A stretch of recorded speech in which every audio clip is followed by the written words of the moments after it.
Você ouvirá agora uma mensagem do pastor Luiz Hermínio, presidente do Ministério Mevan. Abra o seu coração e receba agora a palavra de Deus.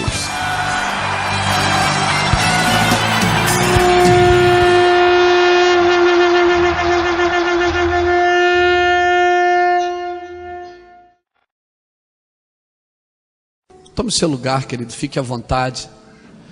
Deixa eu falar uma coisa para você que está aqui nessa noite, que também é um pregador do Evangelho. Irmãos, todos nós que pregamos o Evangelho, nós seremos provados sobre aquilo que estamos ministrando, amém?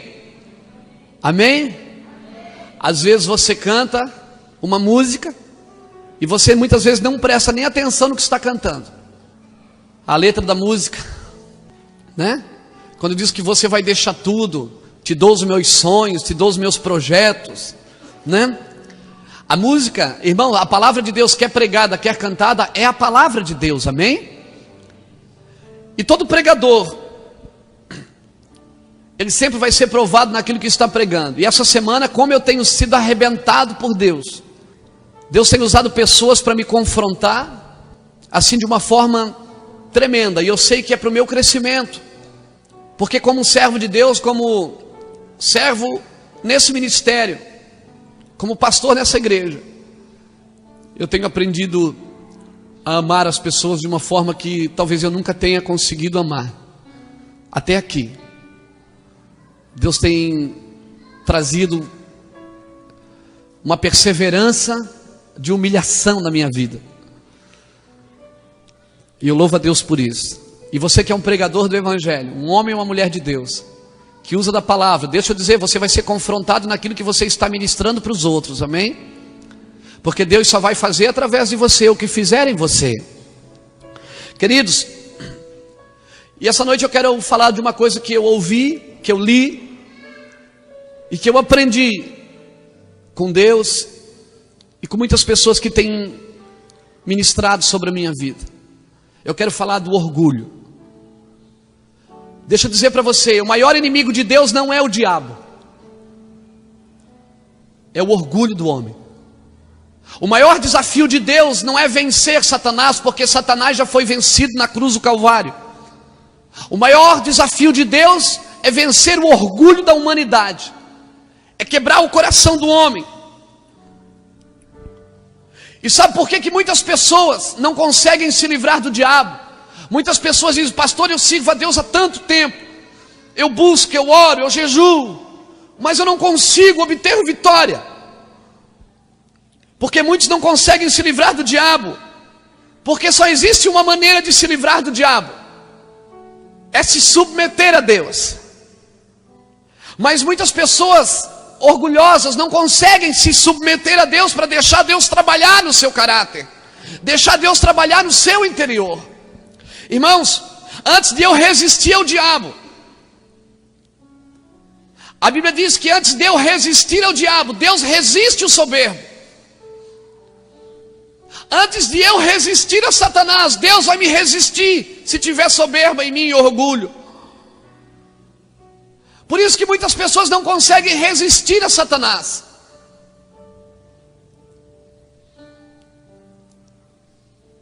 Porque elas estão sendo resistidas por Deus. Queridos, antes de eu resistir ao diabo, eu devo me submeter a Deus. Você ora, Satanás sai em nome de Jesus. Tem gente que pensa que libertação é só expulsar demônio. E alguns até dizem: eu tenho um ministério de libertação. Irmão, libertação não é só expulsar demônio, não. Porque demônio, qualquer demônio sai em nome de Jesus. Agora o orgulho não. O orgulho de um homem não sai em nome de Jesus. Não adianta você dizer: orgulho, saia em nome de Jesus. Porque a única maneira do orgulho de um homem ser destruído é quando ele se submete a Deus, quando ele deixa Deus quebrar as estruturas dele, quando ele deixa Deus romper as estruturas dele. Por isso que muitas vezes você ora, pessoas são libertas e daqui a pouco elas voltam a se tornar endemoniadas. Algumas pessoas não se tornam endemoniadas, recebem influências de demônios. Porque o demônio, querido, é o pai do orgulho. O orgulho foi que fez o demônio virar demônio. Até ali era Lúcifer, um anjo de luz, mas o orgulho do seu coração o tornou Satanás. A Bíblia diz que Deus abate o soberbo. Por quê? Porque a soberba tem um pai. O pai dela é Satanás. E uma pessoa soberba, uma pessoa orgulhosa, ela recebe influências diretas do inferno. E só existe uma maneira, não esqueça disso, do orgulho sair da vida do homem: é ele se submeter a Deus. Nós podemos até expulsar um demônio, sai demônio em nome de Jesus, mas se aquela pessoa tiver brechas de orgulho e soberba, esse demônio volta, queridos, e começa a influenciar essa pessoa tudo de novo. É necessário um projeto de sujeição de renúncia, sujeição e renúncia, para ter uma vida com Deus. Olha o que diz a Bíblia: Deus resiste ao soberbo, mas dá graça ao humilde. Sujeitai-vos, pois, a Deus, resisti ao diabo e ele fugirá de vós. Antes de eu resistir ao diabo, eu tenho que me sujeitar a Deus, porque não adianta eu resistir ao diabo. Antes de Deus resistir ao diabo, ele resiste ao soberbo. Amém? Como eu disse para você, o maior problema de Deus não é o diabo. O seu maior inimigo, o seu, não é Satanás. O diabo ele foi vencido na cruz, irmão. Jesus te disse: eu te dou poder para quê? Para pisar aonde? Em serpentes e escorpião. Jesus disse: eu te dou o poder. Então o poder é seu, amém? O poder é seu. Então o maior desafio que você tem não é o diabo, porque se você serve a Deus, o diabo já foi vencido para a glória de Jesus. O maior desafio que você tem é se sujeitar a Deus, é deixar que Deus entre, penetre no mais profundo do seu ser e arranque todas as cadeias de orgulho, de exaltação, de soberba.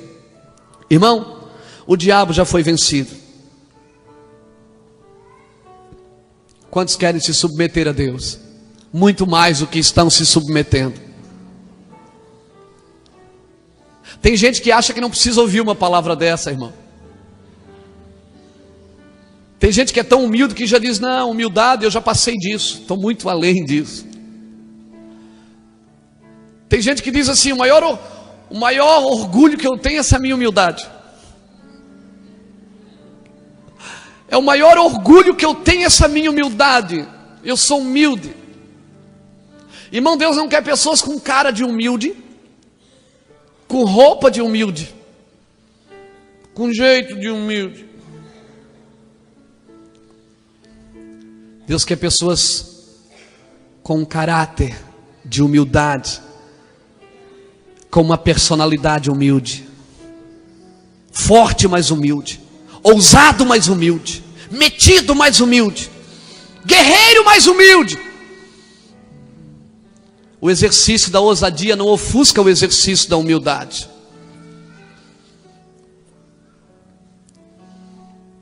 Louvado é o nome do Senhor Jesus Cristo. Deus dá graça ao humilde. A graça de Deus e o orgulho do homem não podem andar juntos. A graça de Deus, ela vem para quebrar o orgulho do homem. Abra a sua Bíblia comigo em Salmo 51, versículo 17, o verso 17.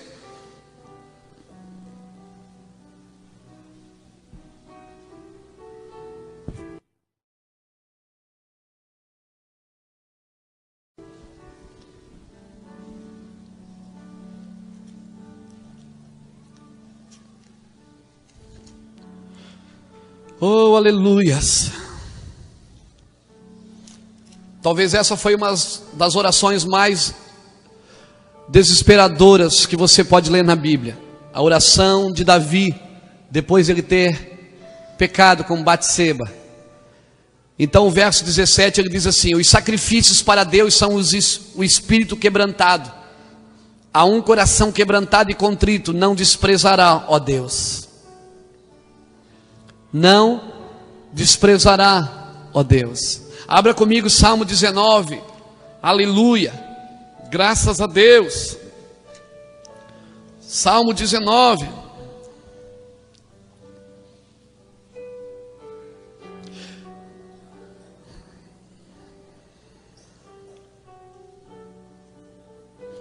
Salmo 19, verso 12 diz assim: quem pode entender os próprios erros? Expurga-me tudo os que me são ocultos, Senhor. Também da soberba guarda o teu servo, para que não se assenhoreie de mim. Então eu serei sincero, ficarei limpo de grande transgressão. Amém? Sabe quem está orando isso? É o rei de Israel, Davi. Um homem de Deus. Ele pede: Senhor, me livra da soberba. Ele diz: quem é que pode entender os seus próprios erros? Expurga-me dos que me são ocultos. Irmãos, tem coisas dentro de você que você não consegue entender. Por isso que você precisa se sujeitar a Deus, porque é Deus que vai mostrar para você aquilo que você não vê. É Deus que mostra. Irmão, o orgulho tem destruído ministério, família, porque a pessoa não abre mão dos seus direitos, das suas razões para servir ao Senhor. O orgulho tem destruído ministérios, famílias inteiras têm sido destruídas por orgulho de homens e de mulheres. Jesus deixou um exemplo, o maior exemplo de humildade, quando a Bíblia diz que ele era semelhante a Deus, tomou a forma de servo, foi humilde até a morte de cruz. Algumas pessoas dizem: quem matou Jesus foi os judeus, quem matou Jesus foi os romanos. Não, ninguém matou Jesus. Ele se deixou matar. Ele se deixou. Quando os guardas iam chegando ao Getsêmani, Jesus disse: aí vem o Satanás, aí vem os servos do diabo, e eles nada têm de mim, nada. O diabo não tinha nada de Jesus, nada. Pilatos disse: eu tenho poder para te prender e para te soltar. Ele disse: se tu meu pai não tivesse te dado, tu não tinhas poder nenhum. Jesus, eles só tocaram a mão nele quando ele deixou tocar. Só prenderam quando ele se deixou prender. Só mataram quando ele se deixou morrer. Ele tinha direitos, poder. O maior desafio de Deus é quebrar o orgulho do homem, é o maior. Sabe por quê, irmão? Porque onde existe humildade, existe santidade. Aonde a santidade e a humildade andam juntas. Um princípio da santidade é a humildade. Nós temos 3 passos a seguir. Primeiro, antes de resistir ao diabo, Deus vai resistir o soberbo. Antes de uma pessoa conseguir resistir ao diabo, Deus vai resistir ao soberbo. Segundo, Deus dá graça aos humildes. Terceiro, sujeitáveis, pois a Deus. Deus vai... Quantos querem se sujeitar a Deus que levantaram a mão naquela hora? Deus vai expor você. Você está disposto a isso? Deus vai criar situações para que você seja humilhado. Você está disposto a isso?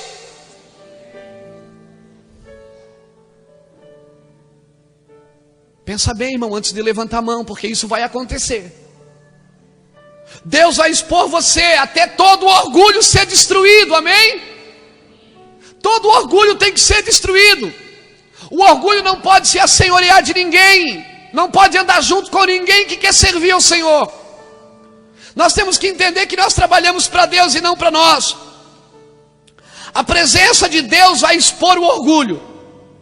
Quando Deus vem e apresenta-se a um homem, a presença de Deus vai expor o orgulho. Se esconda em Deus nessa noite, amém, querido? E você então vai sair da prova aprovado por Deus. Aleluias.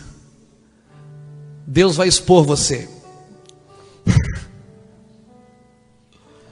E sabe o que é tão interessante? Quando a gente passa por uma prova, a gente tem uma coisinha dentro da gente, chamado dispositivo de justiça própria. Quando a gente passa por uma prova, a gente fica com pena da gente. A primeira coisa que a gente diz é: eu não merecia isso.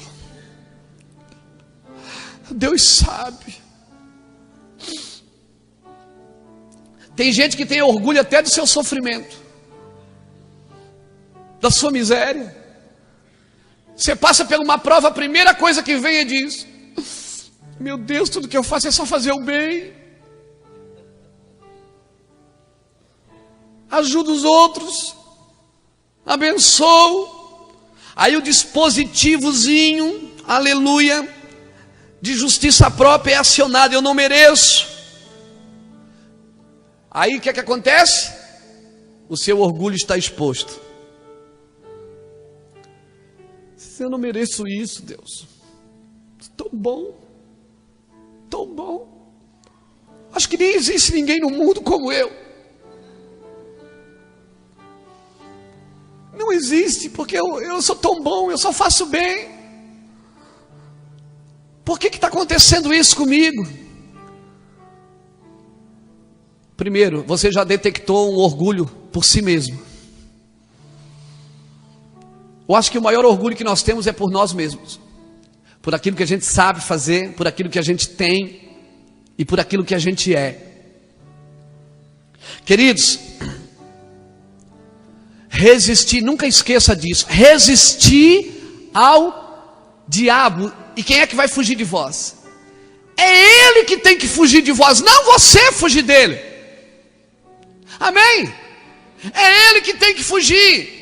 A libertação não é só mandar o diabo, mas é andar nos princípios de Deus. Não é só mandar o diabo embora, o diabo vai embora. Não adianta mandar o diabo embora e não andar nos princípios divinos, porque senão ele vai voltar, amém?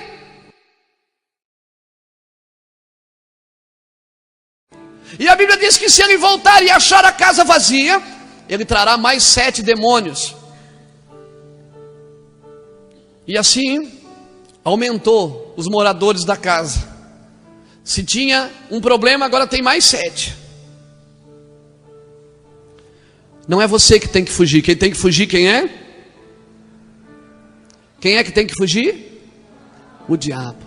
Diga para o irmão que está do seu lado assim: persevere, meu irmão, na humilhação. Persevere, meu irmão. Persevere na humilhação. Aleluia. Abra sua Bíblia comigo. Vamos contar uma história de uma mulher. Mateus capítulo 15. Aleluias.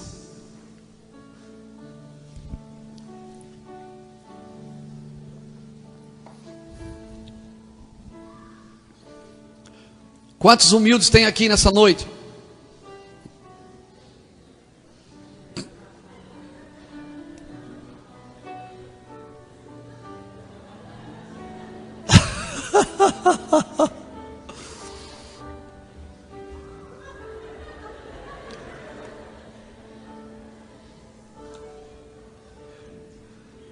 Aleluia.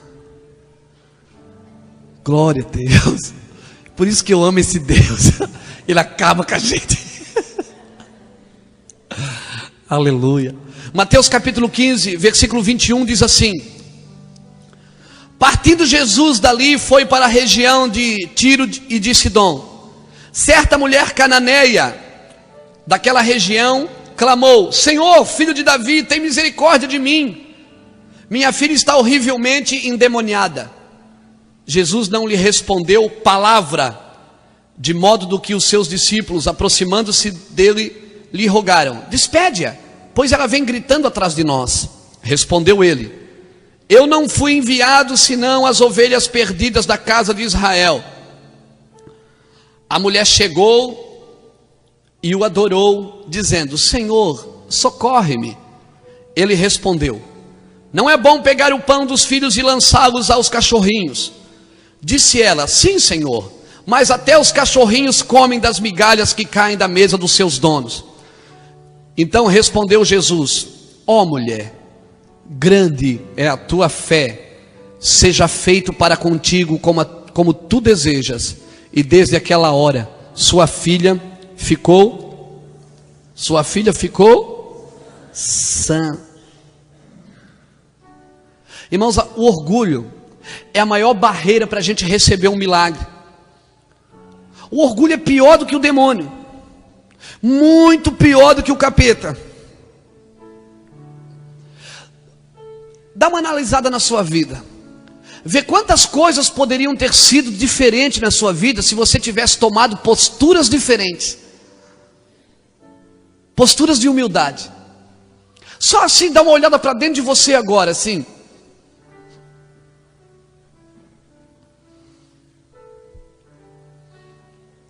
Sabe o que eu olhando daqui, sabe o que eu vejo? Um monte de cabecinha fazendo assim. É verdade. Quantas coisas na sua vida poderiam ser diferentes se nós tivéssemos tomado posturas diferentes? Posturas de humildade. Mas não, a gente queria impor a nossa razão. A gente queria impor, não, porque eu estou com a razão, eu não abro mão. Não é assim. Porque é como eu quero. Porque é desse jeito. Quantas coisas na sua vida poderiam ter sido diferentes se você tivesse tomado posturas diferentes? A maioria das nossas decisões, irmãos, são tomadas fora da presença de Deus. Talvez esse é o maior culpado de a gente tomar atitudes erradas nas nossas vidas, porque nós não deixamos Deus participar, porque muitas vezes nós somos tão orgulhosos que tomamos as nossas decisões sozinhos, criamos o nosso mundo, as nossas leis e as nossas regras, e nós vivemos do nosso jeito e não deixamos Deus participar das nossas vidas. Muitas coisas poderiam ter sido diferentes, muitas famílias estariam bem diferentes hoje. Mas em vez de eu me humilhar em certas ocasiões, eu me justificava.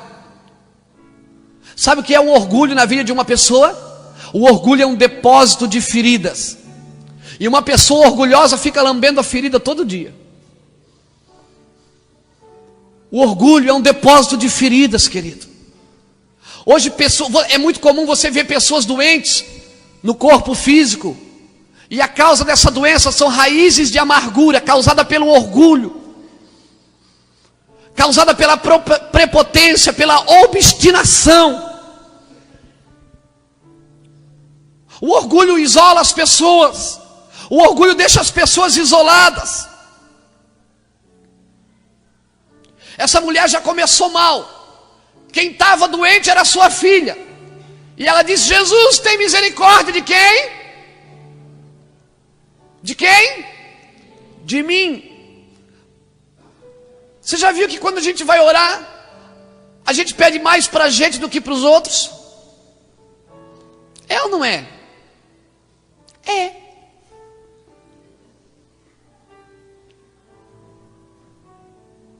A gente pede mais para a gente do que para os outros.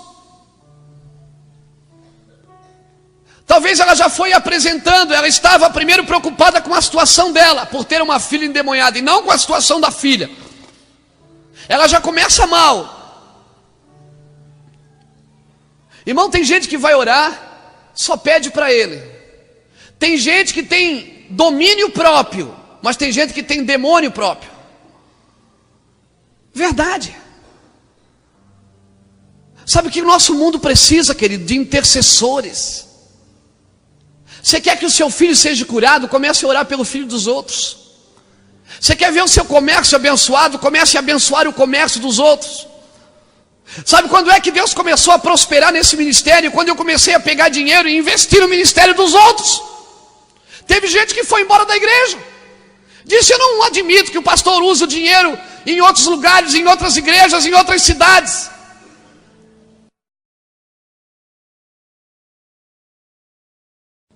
E foi embora, disse: não, eu não fico. Não fica, sabe por quê, irmão? Porque é avarento.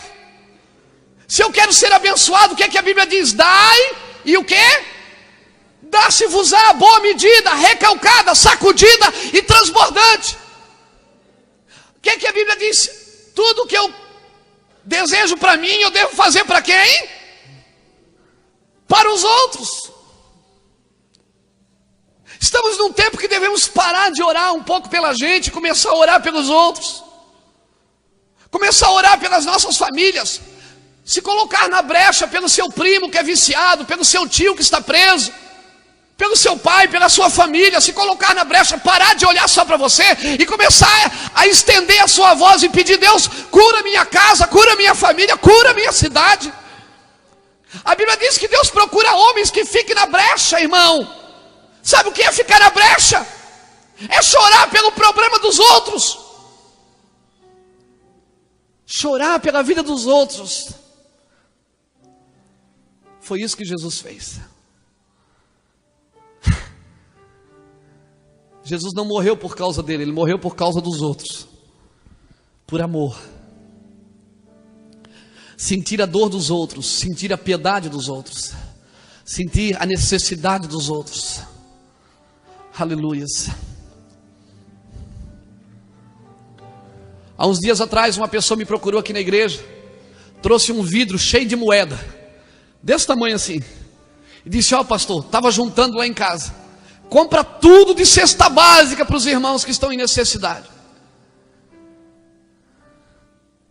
Às vezes, irmão, a gente pede: irmão, traz 1 quilo de alimento, 1 quilinho só, só umzinho. Aquele que está lá no canto do armário. A igreja precisa se colocar na brecha por essa cidade, irmão. A igreja precisa se colocar na brecha. Se coloque na brecha pela tua família, irmão. Quantos aqui tem pessoas na sua família que são viciados em drogas? Levante suas mãos. Quantos na sua família, quantas pessoas aqui têm famílias, têm parentes que são viciados na bebida alcoólica? Olha, quantas pessoas aqui têm parentes que estão com os lares destruídos? Quantos têm chorado por eles dia e noite? Diminuiu as mãos. Nós como igreja temos feito muito pouco na terra, irmãos. Essa mulher, ela começou a pedir para ela. A mulher representa o quê? Na Bíblia. A mulher representa o quê? A igreja. É a igreja. Essa mulher é o símbolo da igreja orgulhosa. A igreja que só busca os seus interesses pessoais. A igreja que só busca as suas construções, o seu povo, a sua visão, do seu jeito.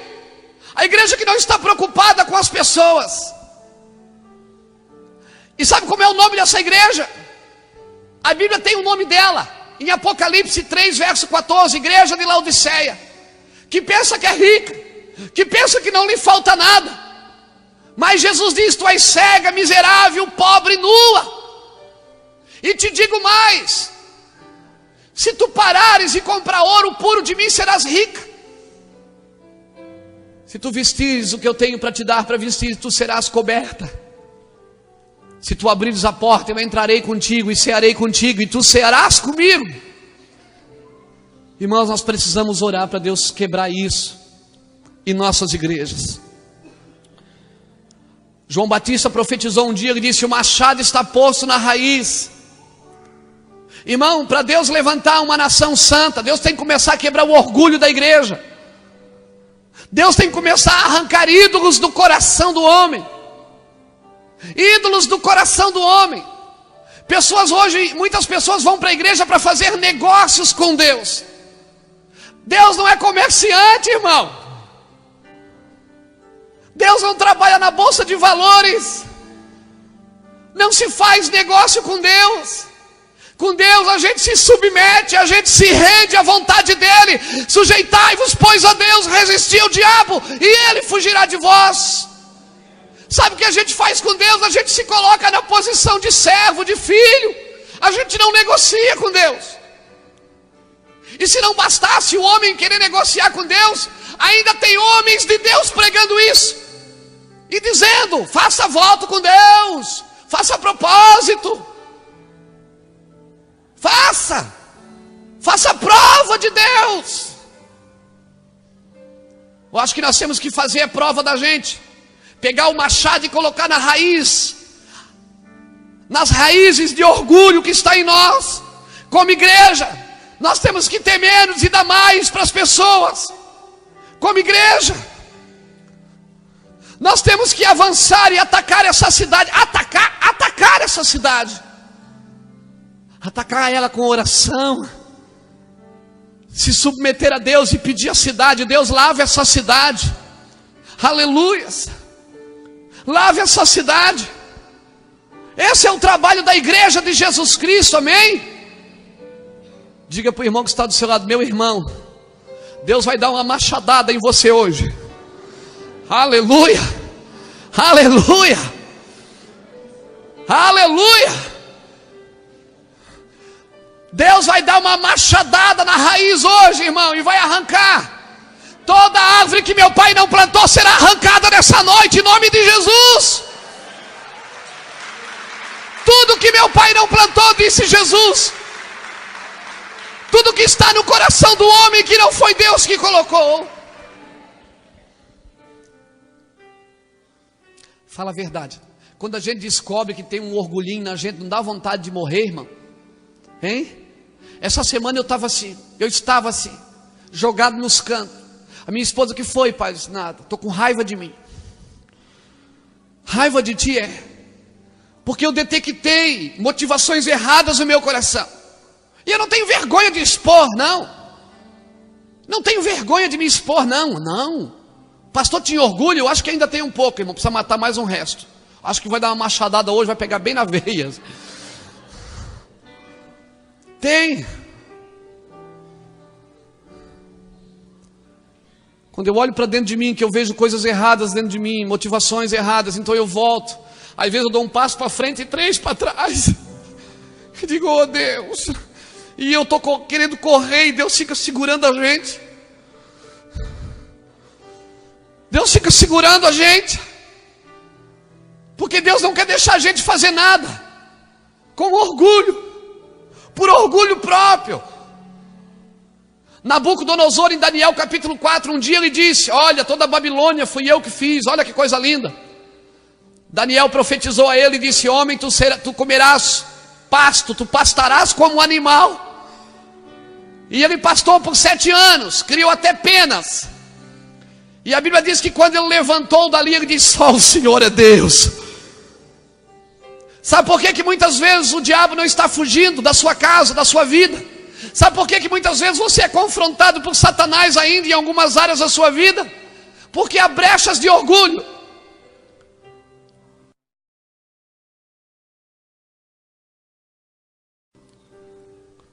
Brechas de orgulho, irmãos, que nós precisamos matar. O machado está posto na raiz. Toda árvore que meu pai não plantou será arrancada. Essa mulher, ela teve uma revelação depois que Jesus era o filho de Davi. Ela conhecia a palavra. Ela tanto conhecia a palavra que ela disse assim: a gente come o que cai do chão. Porque a Bíblia diz, lá em Levíticos, capítulo 19, versículo 9 e 10, que a lei da colheita dizia assim, que tudo que caía no chão era para ficar para os estrangeiros. Então, quando ela deu aquela resposta para Jesus, ela sabia o que estava dizendo, porque ela era uma estrangeira. Quantos querem deixar Deus expor nessa noite o orgulho? Só os corajosos, levantem a mão, por favor. Você que é muito humilde, que não tem orgulho, graças a Deus, depois você ora por mim, amém? Sabe qual foi a primeira prova dessa mulher? Ela saiu gritando: Jesus, filho de Davi. Olha o versículo 23. Jesus nada lhe respondeu. Silêncio. O silêncio de Deus acaba com a gente, irmão. Quando Deus fica um tempo sem falar com a gente, sabe o que é que a maioria de nós fizemos? Vamos atrás do profeta, para Deus falar com a gente. Sabe por quê? Porque a gente quer ouvir a Deus. Mas Deus está em silêncio, porque Deus está matando você, meu irmão. Aí você vai num profeta. Se o profeta for teu amigo, ele já fala o que você gosta de ouvir e ainda fica tudo bem. Então você volta para casa mais orgulhoso ainda. Em vez de matar o orgulho, voltou mais orgulhoso.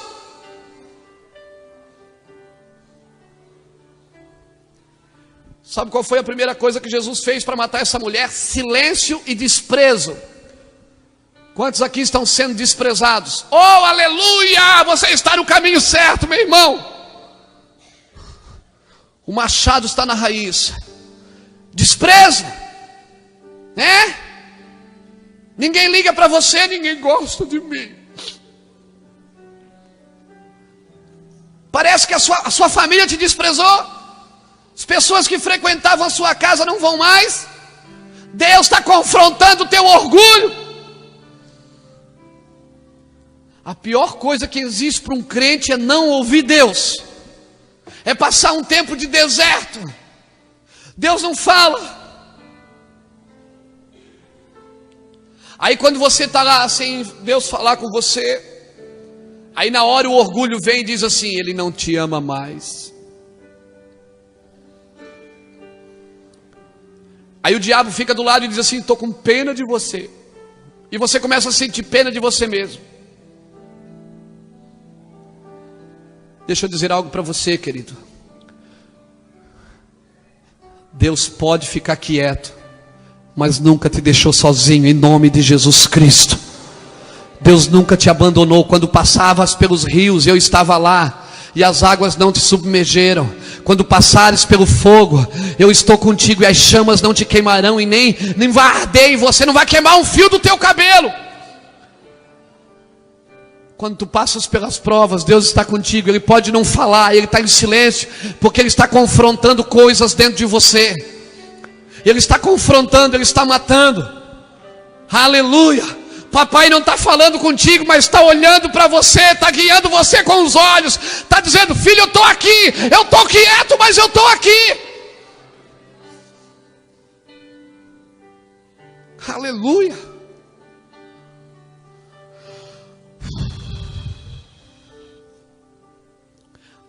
Só uma pessoa humilde, irmão, consegue vencer o silêncio de Deus.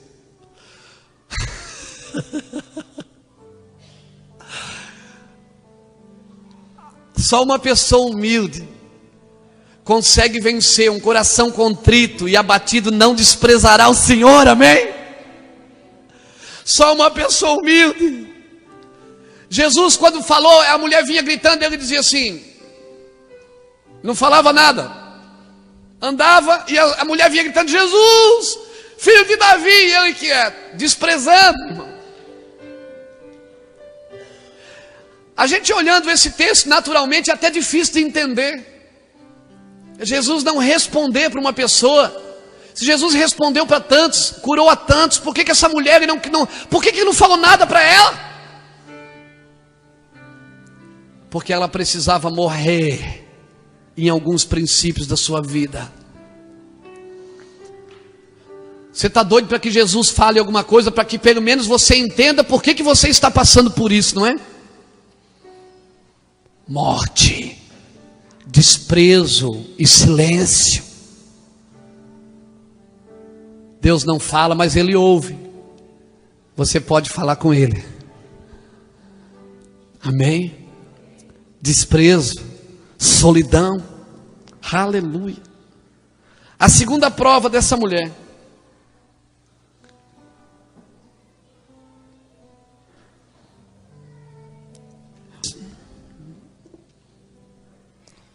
Não fui enviado, senão as ovelhas perdidas da casa de Israel. Discriminação. Jesus discriminou essa mulher, pastor. Mas Jesus não faz acepção de pessoas. Mas aqui não é um caso de acepção. Jesus está confrontando o orgulho. Ele diz: eu não vim para vocês. Não vim para vocês.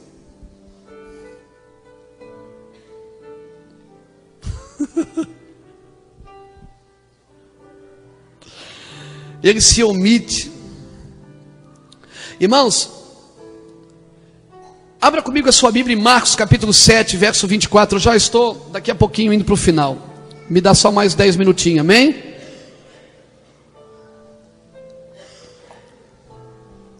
Marcos capítulo 7.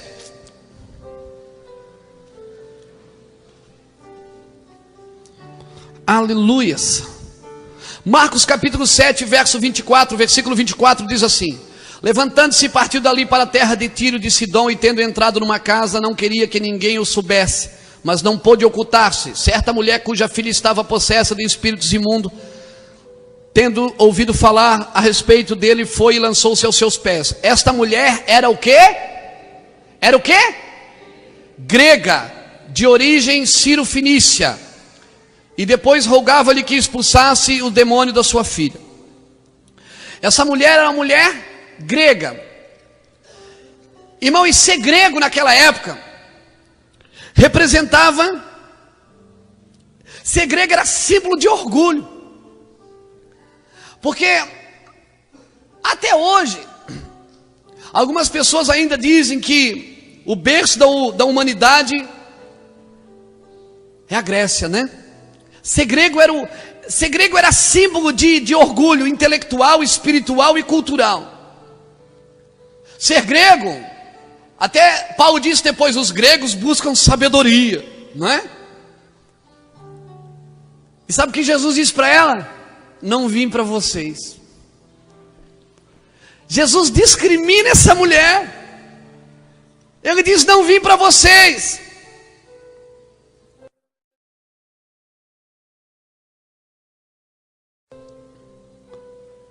Ser grego naquela época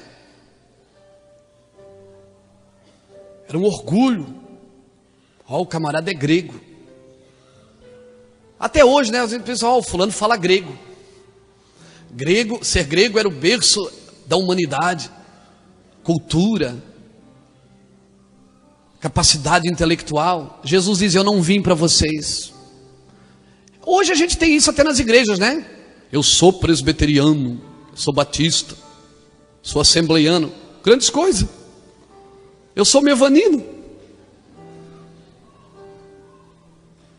Tem gente que tem orgulho da... Eu só conheço um, Jesus. Hoje em dia tem até isso nas igrejas evangélicas, irmãos. Nós não podemos ter nenhum tipo de orgulho em nosso coração. A Bíblia diz que aquele que glorie-se nisto, em conhecer Jesus, saber que Ele é Deus. Aleluias. Às vezes, irmãos, eu vou pregar em alguns lugares, algumas igrejas muito abençoadas por isso, graças a Deus. E tem gente que me pergunta: você nunca foi batista? Eu digo não. Você nunca foi presbiteriano? Eu digo não. Fui quando era menininho lá. Você nunca foi da Assembleia de Deus? Não. Por quê? Para ser o melhor tem que ser da Assembleia de Deus, tem que ser da Igreja Batista, tem que ser da Presbiteriana. Irmão, eu conheço gente aqui da Toca da Raposa, que congrega aqui na igrejinha, pequenininha, de 30, 40 pessoas, mas é cheio do poder de Deus. Homem íntegro, mulher íntegra. Por que precisa ser? O mundo cria padrões, a igreja está criando padrões também. Aleluias. A igreja cria padrões. Irmãos, eu não fiz seminário. Deveria fazer, né? Não deu tempo. Jesus já começou a me usar. Eu nunca fiz teologia. E esses dias me convidaram para ministrar numa faculdade de teologia em Orlando, na Flórida. Eles querem me levar lá em abril. Será que eles sabem que eu não fiz teologia? Verdade. O mundo cria padrões para você servir a Deus. Deus não tem padrões, Deus tem princípios, querido. Os princípios de Deus ainda são os melhores, amém? Aleluia. Jesus não faz acepção de pessoas, mas Ele discriminou essa mulher. porque ele estava matando. E a última prova dessa mulher, Jesus diz assim para ela: não é bom pegar o pão dos filhos e dar aos cachorros. Jesus chamou a mulher de cadela.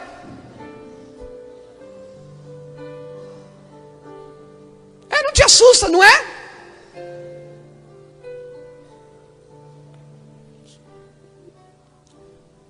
Ofensa. Para matar o orgulho, Jesus desceu até a ofensa. Quantos aqui já foram ofendidos por alguém? Meu Deus.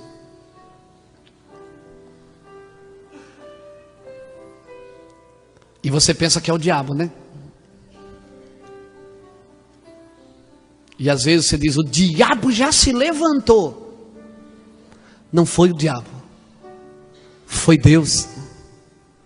Deus permitiu. Tudo nesse mundo acontece com a permissão dele. Se ele permitiu que você fosse ofendido, querido, é porque ele precisava matar raízes que estavam dentro de você. Se ele permitiu que você fosse exposto, querido. E por que Jesus... Deixa eu aqui fazer uma análise aqui. Era uma mulher cananeia. Cananeia porque ela nasceu aonde? Canaã. Canaã é descendente do filho de Noé, que se chama Cão. Quando Jesus disse: eu não vou tirar da boca dos filhos e dar para os cachorrinhos. O filho do cão. O filho do cão quem é? É o cachorrinho. Nada está na Bíblia por acaso, meu irmão. Nada está na Bíblia por acaso. Tudo tem um significado, querido. Mas essa mulher perseverou. E ela disse: Senhor, mesmo que eu coma o que cai do chão, mas me dá isso. Jesus orou por ela. Orou por ela. Fala, irmão. Jesus foi na casa dela orar pela filha dela. O que é que ele disse? Olha o que ele disse para ela: mulher, grande é a tua fé, seja feito para contigo segundo o que tu desejas. Irmão, Jesus leva essa mulher à solidão, ao desprezo, à discriminação, à ofensa, e ela se humilha. E a palavra de humilhação dela venceu a enfermidade da filha. A palavra que ela liberou de humildade, de humilhação, venceu o demônio que estava lá na casa dela, na filha dela. Jesus não precisou ir lá. Ninguém precisou ir ungir aquele lugar. Ninguém precisou ir lá orar. Jesus disse: a tua palavra, mulher, te curou, curou a tua casa. A tua humilhação curou a tua casa. A tua renúncia curou a tua casa. A tua submissão curou a tua casa. Vai e seja feito conforme a tua fé. Sabe por quê? Porque quando Jesus discriminou, ofendeu, desprezou, essa mulher não se sentiu desprezada, ela não se sentiu ofendida, ela não se sentiu nada. Ela se sentiu numa posição de humilhação e ela se humilhou. Abra sua Bíblia comigo, eu vou terminar aqui. 2 Crônicas. Aleluias, graças a Deus. 2 Crônicas capítulo 7.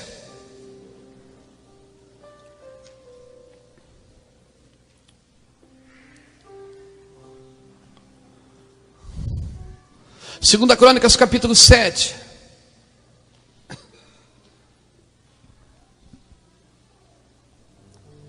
Versículo 13.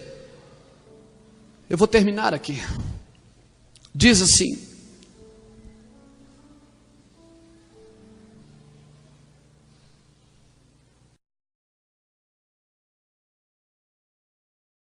quando eu cerrar os céus e não houver chuva, ou ordenar os gafanhotos que consumam a terra, ou enviar a peste entre o meu povo,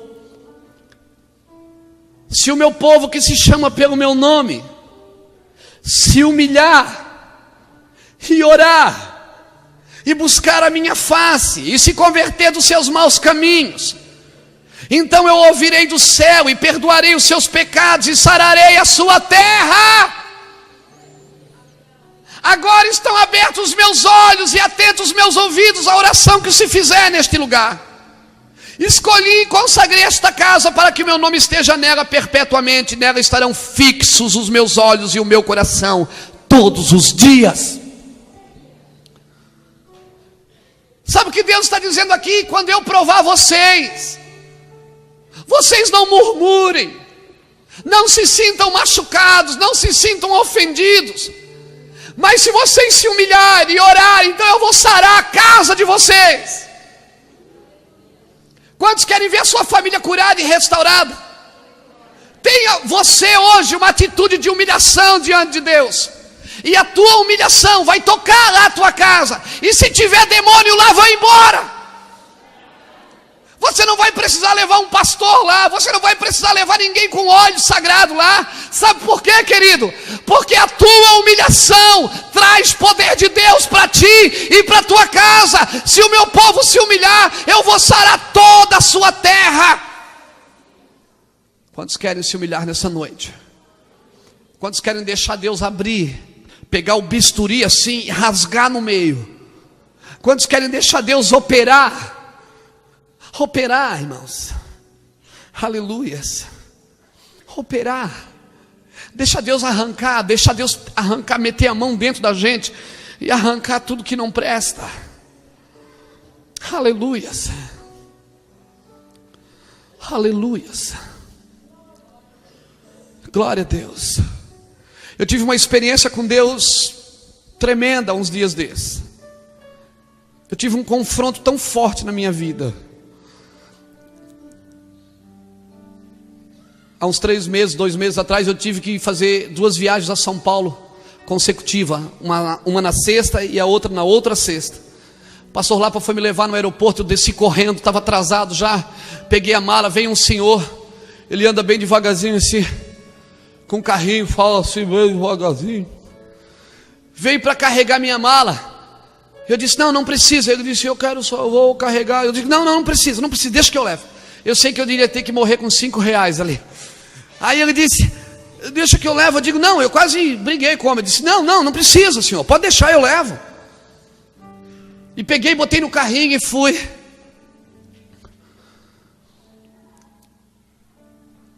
Fui lá, preguei, Deus abençoou poderosamente, voltei. E quando eu cheguei em casa, irmão, Deus ministrou no meu coração. Deus disse assim, filho, você está muito avarento. Você está muito avarento. E Deus começou a me falar daquele homem.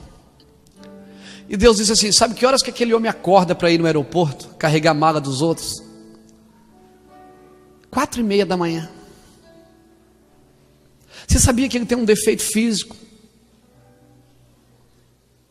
Depois eu descobri, ele teve meningite quando pequeno, e por isso que ele anda devagarzinho e fala travado. E aquilo foi me matando, e eu estava dando desculpas para Deus. Eu digo, não, mas é porque o senhor não estava lá, o senhor não viu. O senhor não viu, o homem queria carregar minha mala, e eu estava com pressa. E Deus começou a dizer, você está muito avarento. E começou a me falar da vida do homem. Você sabia que aquele é o emprego dele? Deus dizia para mim. Sabia que ele vive com as gorjetas que ele ganha ali? Meu irmão, eu não vi a hora de chegar outra sexta, porque eu teria que ir a São Paulo de novo. Eu já fui com uma nota separada no bolso, bem grande, porque eu achei assim, pronto, eu dou a nota, acabou, né? Deus me perdoa, aleluia, graças a Deus. Estou restaurado novamente. Já fui com uma nota bem grande no bolso separada. E cadê o homem? Eu não achava o homem. Eu até comentei com o pastor Lapa antes. Eu digo, meu Deus, pastor Lapa, Deus me pegou essa semana, rapaz. Eu fui injusto, indelicado com um homem no aeroporto. Deus me pegou. E ele disse, eu percebi. Eu disse, por que não me falou nada? Ele disse, não, eu não sou Deus. Às vezes ele disse para mim, pastor Luiz, ele disse, pastor Luiz, às vezes tu só ouve a Deus. Eu digo, é. Irmão, eu cheguei no aeroporto, eu procurava o homem para carregar minhas malas, mas o homem não estava. Eu acho que Deus disse assim para mim, eu acho que Deus queria assim, você vai carregar e ainda vai pagar.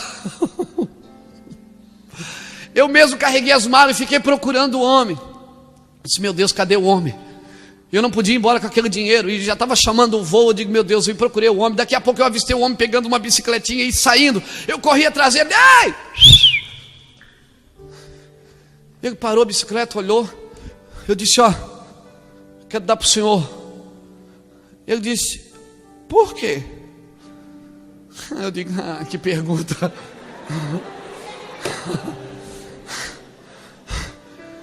Porque era tão simples eu dar o dinheiro e ir embora, irmão. Ele disse, por quê? Eu digo, não, porque eu tô com, assim, eu senti de Deus e dar para o senhor. Eu não fiz nada. Eu digo, eu vou ter que falar. E Deus disse para mim, te humilha para ele. Você não é melhor do que ele porque você é pastor, porque você usa terno e gravata, porque você fala um pouco melhor, porque você tem um emprego melhor. Meu Deus, irmão, Deus me matou aquele dia. E eu comecei, senta aqui. Aí sentei com ele.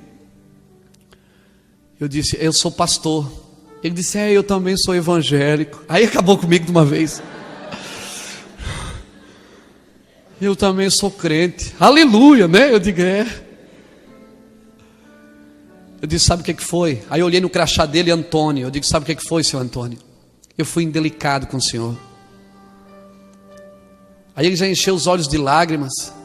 Eu disse, eu quero pedir perdão para o senhor. O senhor ora por mim? Ele disse, eu? Eu digo, põe a mão em mim, ora por mim, me abençoa. Aí ele pôs a mão em mim. Eu disse, eu fui indelicado com o senhor. Eu não respeitei o senhor aquele dia. Que dia? Eu tive que falar tudo, irmão. Eu disse, aquele dia que o senhor queria carregar as malas e eu não deixei. E eu quero dizer para o senhor que o senhor é um homem de Deus, uma bênção. O senhor ora por mim, me abençoa. Ele me abençoou, irmão. Foi como se arrancasse com a mão algo. Quem sabe nós precisamos voltar em alguns lugares e consertar algumas coisas. Porque quando eu estiver na glória, o seu Antônio vai estar lá. Eu não quero olhar para ele e olhar para Jesus, e olhar para ele e olhar para Jesus e Jesus.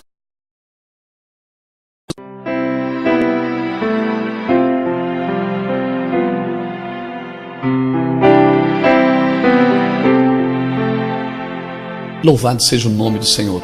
Eu sou o pastor Luiz Hermínio e eu tenho certeza que depois de você ter ouvido essa mensagem, você foi ricamente tocado pela palavra de Deus, que nunca volta vazia.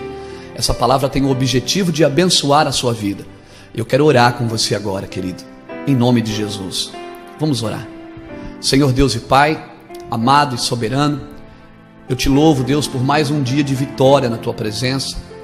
Te agradeço, Deus, por tudo que o Senhor é nas nossas vidas, por tudo que o Senhor tem feito nas nossas vidas, por tudo que o Senhor ainda vai fazer. Eu já quero te agradecer, meu Pai. Te agradeço pela oportunidade de estar ministrando com esta pessoa agora, meu Pai. Essa pessoa que talvez eu nem a conheça, mas o Senhor a conhece. O Senhor conhece cada um e conhece a palavra antes que ela saia do coração. Por isso o Senhor conhece o coração desta pessoa. Pai, eu ministro uma palavra profética sobre a vida desta pessoa, que ela seja ricamente abençoada na sua vida espiritual, na sua vida sentimental, na sua vida financeira, que ela conheça, Senhor, a tua plenitude, a presença do Senhor que nos transforma de glória em glória.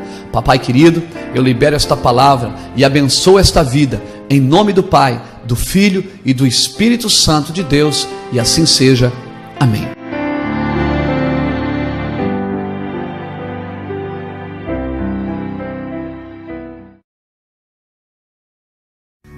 Se você gostou desta mensagem e deseja adquirir outros produtos do Ministério Mevan, ligue agora para o nosso escritório. 047 3348 0745 ou ainda acesse nosso site www.mevan.org.br. Que Deus te abençoe.